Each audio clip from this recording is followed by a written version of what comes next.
வணக்கம். வாழ்க வளமுடன், வாழ்க வளமுடன். அன்பர்களே, எங்களுடைய ஸ்ரீ ஜோதிடபீடத்தின் சார்பாக உங்களை சந்திக்க விரும்பும் நான் உங்கள் பண்டிட் விஜய்.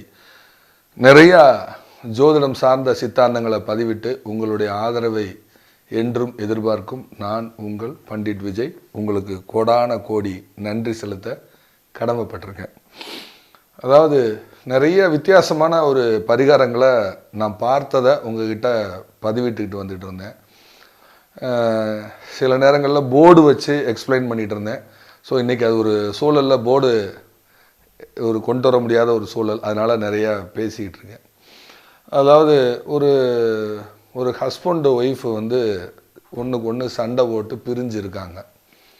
கோச்சிட்டு போய் ஒரு 2 days கழித்து 2 நாள் கழித்து அந்த பெண்ணு கோச்சிட்டு போயிருக்கு. அந்த பொண்ணோட வீட்டுக்காரரு கோச்சிட்டு போயிட்டாரு.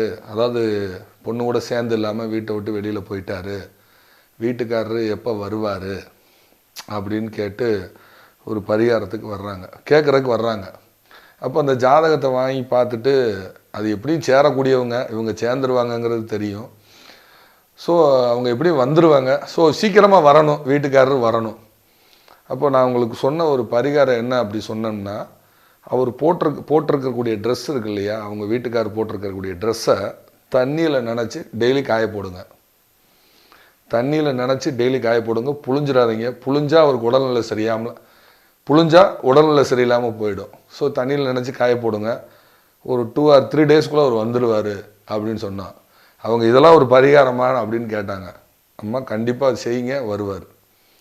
என்னங்க ஏதாவது கோயில் சொல்லுவீங்க, ஏதாவது பூஜை புனஸ்காரம் சொல்லுவீங்க. எனக்கு தெரிஞ்சதை நான் சொல்கிறேன்.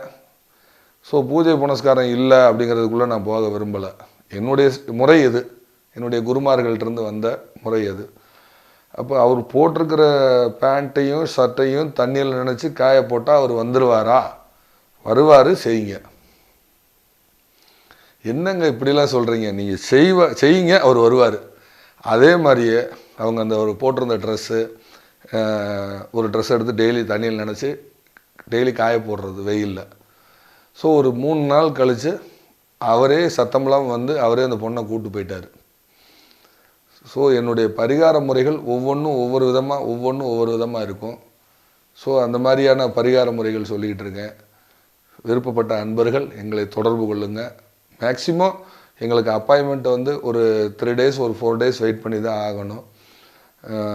அவங்கக்கிட்ட ஸ்டாஃப் இருக்காங்க, அவங்ககிட்ட அப்பாயின்மெண்ட் வாங்கிட்டு நானே மாலை நேரங்களில் இல்லைனா காலை நேரங்களில் ஏதாவது ஒரு நேரங்களில் நானே நேரில் தொலைபேசியில் உங்களை தொடர்பு கொண்டு குறைந்தது ஒரு மணி நேரமாவது ஒவ்வொரு இடமும் நான் பேசுகிறேன்.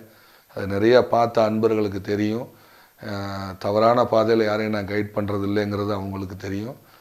அதனால் எங்களை தொடர்பு கொள்ளக்கூடிய நண்பர்கள் கீழே இருக்கக்கூடிய நம்பரை பார்த்துட்டு எங்களை தொடர்பு கொள்ளுங்க.